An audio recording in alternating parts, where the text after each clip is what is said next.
Olá, meu nome é Renzo Nutitelli e seja muito bem-vindo ao Desafio Dev Pro, onde eu vou te ensinar a programar em Python em 14 dias, com muitos exercícios práticos e muita mão na massa. Mas o que é o desafio?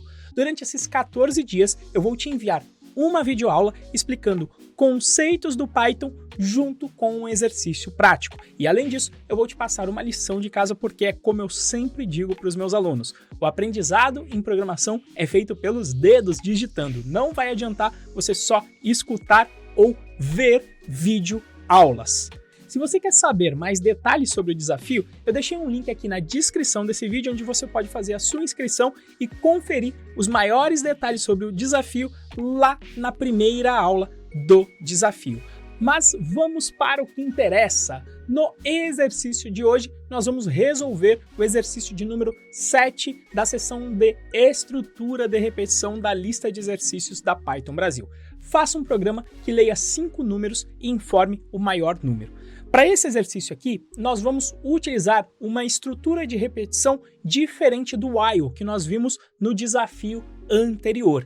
Nós vamos utilizar o for, que é uma estrutura normalmente mais comum de ser encontrada em programas Python. Então, como funciona a sintaxe? Você vai declarar a palavra reservada for e depois do for você vai criar uma variável com um nome qualquer, por exemplo, o nome i. E aí você vai definir onde está essa variável com a palavra reservada in. E aí nós vamos utilizar a função range, que serve para criar uma sequência de números. Essa criação de sequência de números começa em 0 e aí vai gerar os números inteiros até o valor desse parâmetro aqui, só que o intervalo é aberto, ou seja, ele não vai incluir o 4. Ou seja, nós vamos gerar os números de 0 a 3. Essa sintaxe aqui no inglês, for i in range, ela lembra muito, inclusive, a declaração de funções e conjuntos que nós tínhamos lá no ensino fundamental. Nós tínhamos aqui no Brasil em português, mas lembra bastante, que era assim: seja x um número inteiro, tal que x pertence ao conjunto dos números naturais e está dentro do intervalo de 0 a 3. Então essa sintaxe lembra muito isso aqui do inglês. Para te mostrar como funciona, eu vou dar um print aqui na variável i para você ver o resultado que nós vamos obter. Olha lá, 0, 1, 2 e 3. Então o for costuma ser utilizado nessas ocasiões e ele é melhor de ser utilizado que o while, porque aqui nós não precisamos criar a variável lá fora e lembrar de incrementar a variável, ou seja, somar 1 ao seu resultado na hora do while. Então nós podemos utilizar essa estrutura para conseguir resolver o nosso problema, que é pedir 5 números para o usuário e dizer qual é o máximo. Para fazer isso, eu vou começar aqui colocando máximo igual a menos 1. E aí, o que eu vou fazer aqui dentro? Eu vou utilizar uma função do Python para calcular o novo valor de máximo. O nome dessa função se chama max, que também vem de maximum em inglês. O máximo funciona da seguinte forma: você pode passar vários parâmetros aqui dentro para essa função. E o que essa função vai fazer é retornar o valor máximo. Ou seja, o que eu vou querer aqui? Eu quero calcular quem é o máximo entre o valor que já está armazenado na variável máximo e, por exemplo, o valor de i aqui. Ao fazer isso, eu vou imprimir que número máximo encontrado até agora é 2 pontos e aí o valor presente ali no máximo para a gente ver os resultados. Se o máximo funciona como eu disse que funcionaria, como eu coloquei menos 1, ele vai escolher aqui o máximo entre menos 1 e 0 vai ser 0. O máximo entre 0 e 1 vai ser 1 e assim por diante. Se eu colocar, por exemplo, aqui o número 2, o que ele vai fazer? Vai retornar sempre aqui os máximos 2 e quando na última iteração do laço o i tiver o valor de 3, ele vai escolher o valor máximo de 3. A única coisa que falta aqui agora é a gente obter esse input do nosso usuário. E a gente já aprendeu a fazer isso em desafio anterior. Então eu vou colocar aqui o float para transformar em número e vou pedir aqui, digite um número, 2 pontos, espaço.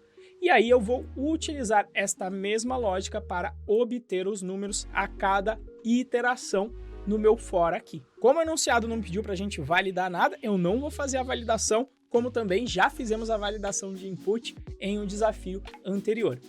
Veja que agora eu não preciso mais desta variável i que foi declarada aqui. E quando isso acontece no Python, existe uma convenção. Para ficar legível e claro para quem estiver lendo o código, que eu não estou utilizando as variáveis que foram geradas aqui no for, eu vou utilizar o underline como nome dessa variável. Então, um outro pythonista que ler esse código vai entender que você não quer utilizar os índices gerados aqui dentro desse for. Vamos executar aqui o código. Então, como fica? Se eu colocar aqui o -1, ele vai vir com o valor de máximo. Se eu colocar aqui o 2, ele vai vir o máximo de 2. Se eu colocar agora um valor de 100, o valor máximo vai ter que ser 100. Se eu colocar um valor de 70, o valor de máximo continua sendo 100. Se eu colocar um valor agora de 1000, ele vai escolher o valor máximo de 1000 ao final do meu programa. Então assim nós terminamos o exercício de número 7 e como lição de casa, você deve resolver o exercício de número 8, que é muito parecido inclusive.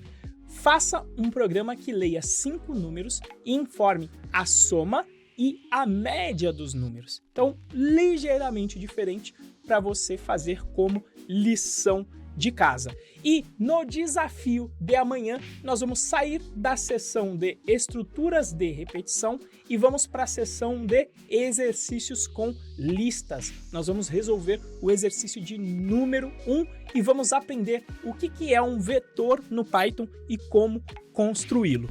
Então assim nós terminamos o desafio, mas se você quiser receber todos os desafios, clique no link de inscrição que eu coloquei aqui abaixo e se inscreva para você receber os vídeos de todos os desafios e também as correções das lições de casa. Eu só vou mandar as correções da lição de casa para quem fizer a sua inscrição. Então, te aguardo aí a sua inscrição no Desafio Dev Pro e até o desafio de amanhã.